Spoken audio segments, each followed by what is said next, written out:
Hi there, Owen here from Luxaber, and in this video I'm going to be showing you how you can make these very cool, stylish little simple wall-mounted tea light holders. This is going to be the one of many other videos, so be sure to subscribe and hang around to the end of the video, because when this one's done I'm going to be showing you an alternative, probably another 5 or 6 different models based on this very simple, super easy design. So you can do loads of different alternatives and hopefully make loads of money.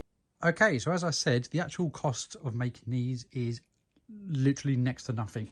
I mean, the main material is going to be a scrap piece of just very standard pine wood, which you're almost definitely going to buy for either next to nothing, because you can buy great big 2-meter sheets of this for about 10 euros. Euros about on a par with dollars at the moment, to give you an idea.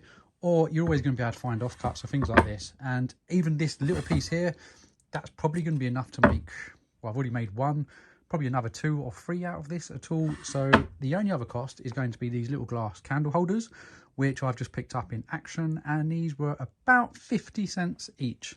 And obviously a tea light, which is next to nothing. So I'm going to cut this down, give you the rough idea of sizes. Obviously you don't have to do the exact same size as what I've done for this piece, but it's going to give you an idea and just how simple it is to do. So we've got our piece of scrap wood we've just cut, and size wise, like I say, this is completely up to you, but going by the one I've just made, which I showed at the beginning of the video, the size is roughly 26-27 centimeters long and about 10.5. You can go bigger, smaller, whatever you want. This is just a size that I thought looked good, and now I've seen the final size. I think it's a good size in comparison to the size of a small candle holder. So this piece of wood, as you can see, is a proper scrap piece. It's got knots in it, it's not smooth. It's actually got a chamfer down one side but not the other, because I've just cut it on a bandsaw. The back has got something splashed over it. Doesn't matter, these are going to be rustic, okay? And when you say something's rustic, you can get away with anything. So we're actually going to be putting more chamfers and stuff, so don't worry about that. Now the design I've gone with is kind of like what you would call, I don't know, a church window sort of shape, something like that. I don't know, you don't have to do that, but all I've done is just got a center mark at the top here. It's about 10.5 wide, so the center is going to be there. And then all I've done, like I say, I've just eyeballed this up completely. It's the first time I've ever made one of these. Got a curve from roughly that height on both sides, which, just in case you want to copy, is about 10 centimeters from the top. And all I've done is a curve just to bring in the two sides to give that sort of arched, like I say, church window sort of style. Just freehanding it. You could use a template or something. You could probably print a template off or copy something. Like I say, it's rustic. I'm not looking for perfect. Doesn't have to be straight, symmetrical, anything like that at all. So that's very roughly the shape I'm going to cut out. And even the bottom corners, I don't want them square, because square just looks too perfect. So I'm just going to very roughly nick off the corners. I'm going to be using my bandsaw to cut this out, but you could do this by hand, hacksaw, jigsaw, whatever you've got. And then off of the other little offcut, exactly the same piece of wood. This is about 20mm thick pine, by the way. And this is going to be the shelf which the tea light is sitting on. Now I don't want it exactly the same width as the base plate, because it's going to have chamfers on it, and therefore if it's right up against the edge and then there's a chamfer on here, it's not going to look right. So it's about 1 centimeter short, and we're just going to make it central there. So that's going to go roughly at that distance there. We're going to square it up, give ourselves a mark while the wood's square. So I'm just going to very quickly cut this out on the bandsaw, the two corners, and actually I'm going to nick off 2 corners on the shelf as well. Going to quickly cut them off on the bandsaw, then give them a quick sand on the belt sander. Again, you can be using a hand sander or anything you want. I'm just doing it for the speed of the video, and I've got the tools, but if you haven't, there's always ways around. So that's what I'm going to do now, and then we'll come back to mounting it together.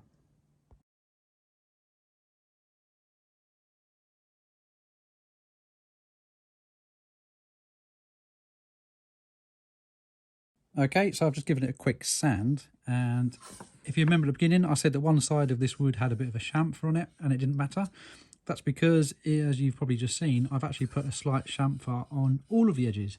It's not a neat round chamfer or anything like that. It is actually to make it look a bit more rustic.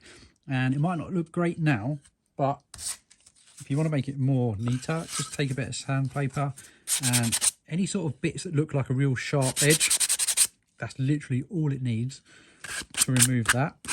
But we want it to be uneven and unperfect to make it look rustic when it's done. So that is literally that done. Same on here. There's a couple of real sort of like sharp corners where you can't always get it rounded, and all I'm going to do is literally just that on the most obvious ones, because we don't want it to look like it's been done by a machine. We want it to look old and rustic, and worn and beaten. So that's it. Now what we're going to do is, if you was going to go straight on with just a tealight, then these are 40mm diameter, or the most standard common ones are that I've always seen. So all you need is a drill bit. So one of these, this is a Forstner bit, I believe they're called. Very cheap, widely available. They come in 40mm, which is the exact size for a tealight. So you can just, very simple, before you mount this to the board, obviously, you want to get a center mark, and you can put a 40mm hole in here just to put a tealight in. Very easy, straightforward, and nothing wrong with that.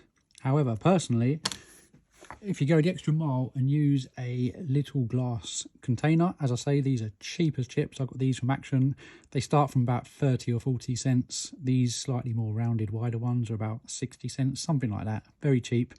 For these, you want ideally a 50mm hole. So I'm going to use a 50mm one of these, which is going to give me a bigger hole, which will be too big for the tealight, but it'll be the perfect size for this. I'm only going to go in about halfway down the wood, and it just means that that's going to sit in there. I'm not going to fix it. It just means it's not going to move or slide about or anything like that. And it's just going to look a lot more neater, and it means it will sell for more money.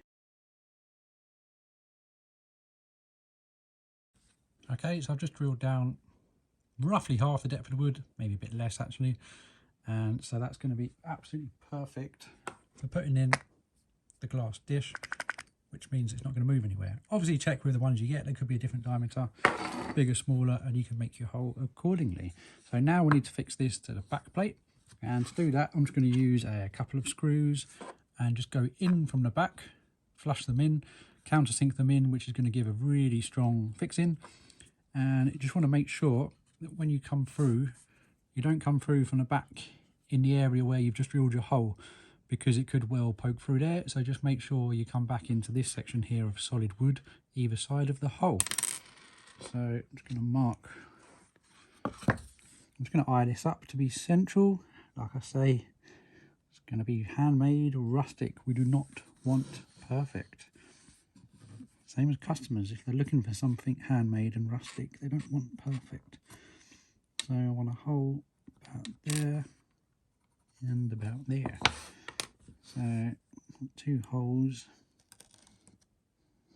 going through to the back. I'm going to drill from this side so that I know they're perfectly central.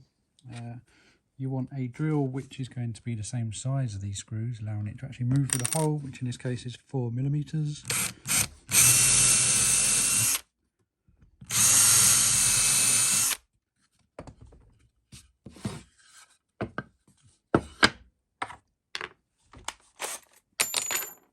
We want to countersink the screws so they're nice and flush.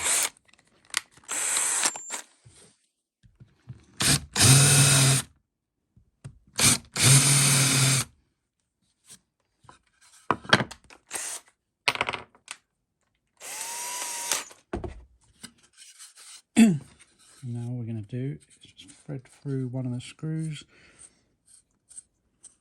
so it's just poking through. And we can eye this up one last time. Just go in the central, give it a slight push, and then we've got a mark which is going to be our small pilot hole so that we don't split the wood with the screw.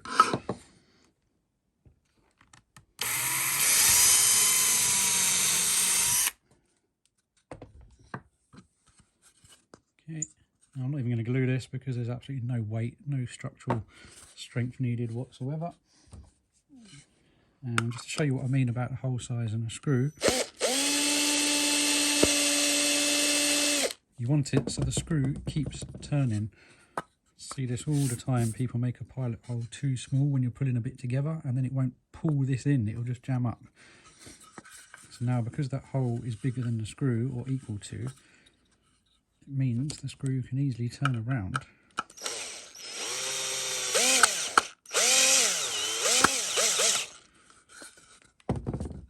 and pull the wood nice and tight. Now we can get it square on our pencil mark. Do a pilot for the other one.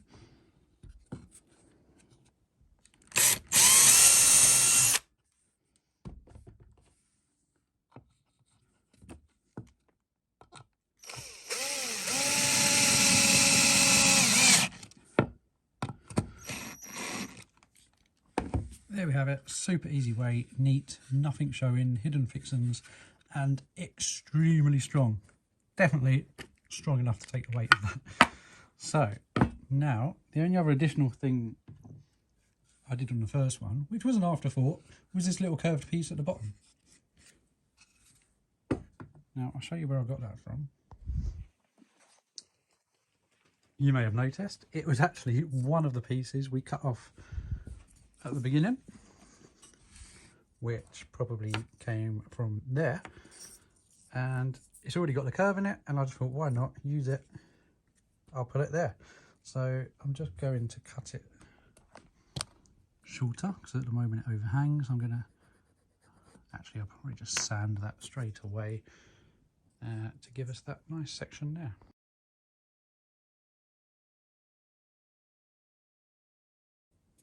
So waste not, want not. There we go. Just doing that quick sand to make a better shape. And again, a little tiny chamfer roughing off the edges there. I'm just going to ride it up central. But I really do think that's a nice little touch there. Obviously, you can go without if you want. It's not really there to give any strength. It's just, I think, got a bit more of a cool, older, sort of medieval look to it. I don't know. And all I'm going to do to stick that on, you could again drill it from behind, screw it, whatever. But you know what? Hot glue, in this case, is going to be more than strong enough for this piece. Never underestimate hot glue with wood. You'll be shocked at how much of a good fix it gives. Again, just iron it up to be central.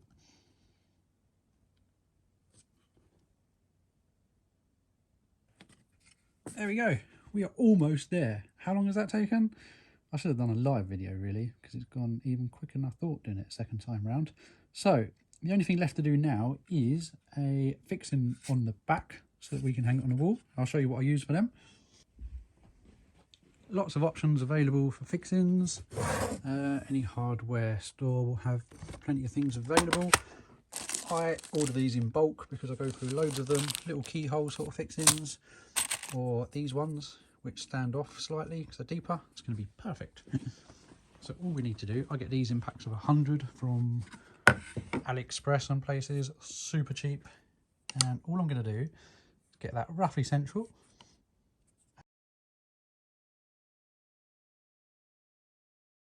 So there we have it. The bracket is on the back, and as you can see, you've got a hole there, which just means that when it comes to hanging it on a screw, you'll have a screw in the wall that sticks out, and it just gives it some depth there so the screw can actually go in and up the bracket. So there we have it. That's the construction complete. I think that's taken us about 9 minutes to make that to this stage.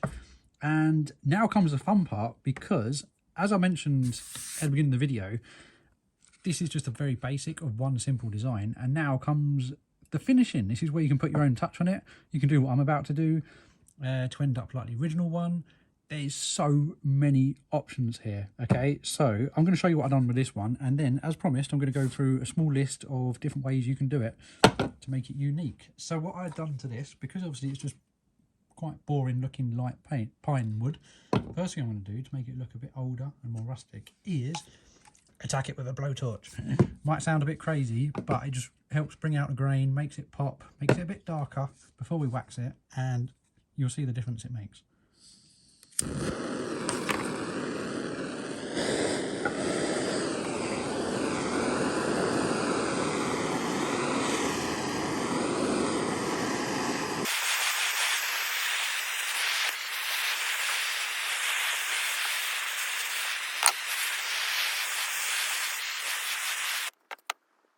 So that's the blowtorching done. Obviously you can see it really makes the grain stand out. It's a great little effect you can do on pine. Don't be scared of it, it's very easy to do. There really isn't much chance of the wood just suddenly combusting. Have a practice. You can do it to different extents, go really dark, really light. Sometimes it looks really cool if you only do the edges or do the edges more, which gives it a bit more depth. So yeah, great way, zero cost, quick and easy way of transforming a bit of boring pine. And then all I'm going to do now, what I've done to the first one, this is a all-in-one stain and wax rustic oak.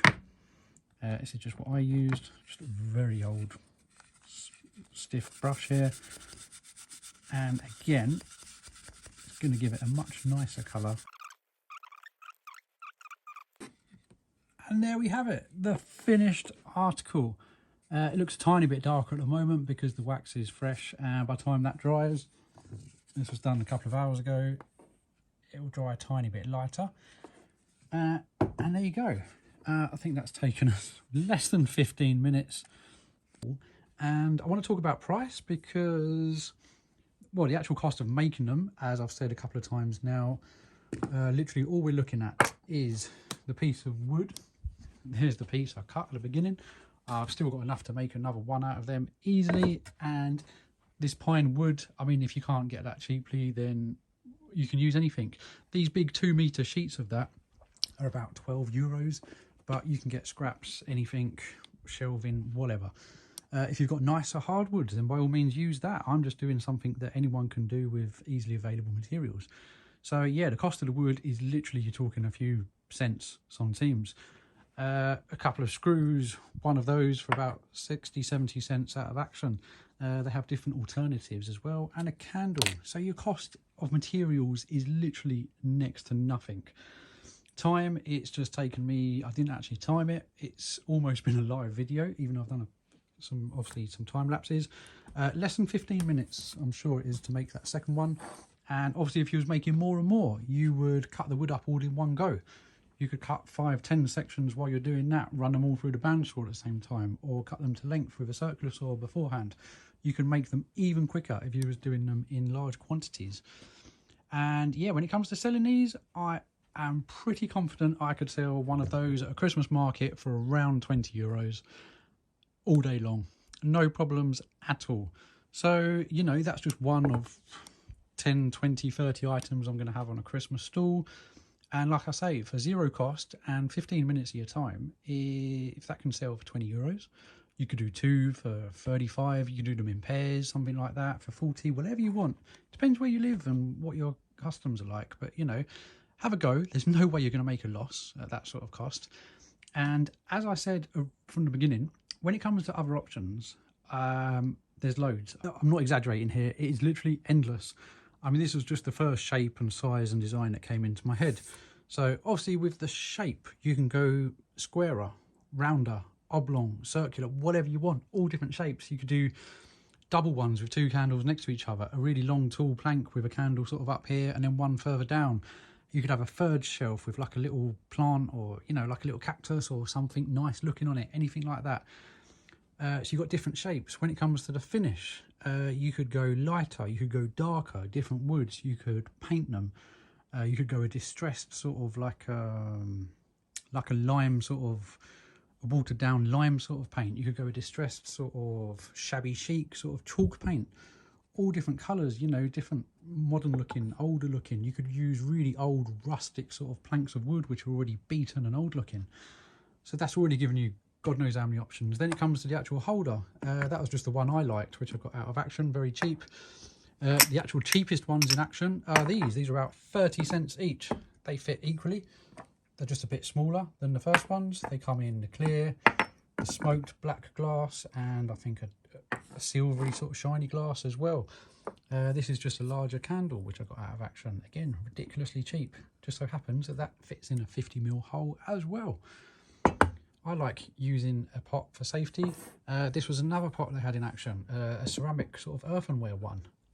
How nice is that going to look on a wall somewhere? You know, a stone wall or something with a candle in it. Beautiful looking.